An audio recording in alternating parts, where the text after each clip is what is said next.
Pirang mga buhay na urig na ide-deliver ko ta na sa Irosin Public Market sa Irosin Sorsogon ang nasitar asin para mientras na pighold kan mga otoridad. Mayo kaya nin na ipahiling na sertipikasyon gikan sa barangay asin sa banwaan na piggikanan kay ni an may sadiri. Kaya da ipigtugutan kan mga barangay official na mailaog sa banwaan ang nasambitan ng mga urig. Ang pag-istrikto sa mga border parte kan direktiba kan provincial government makalihis na may ma-monitor na naman na kaso nin African swine fever sa banwaan kan Donsol.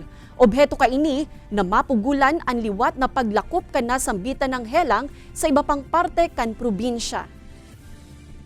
Para maprotektahan lalo na ang mga farmers, ang mga hog dealer, mga kuan na mabantayan yan, magkaroon sila sin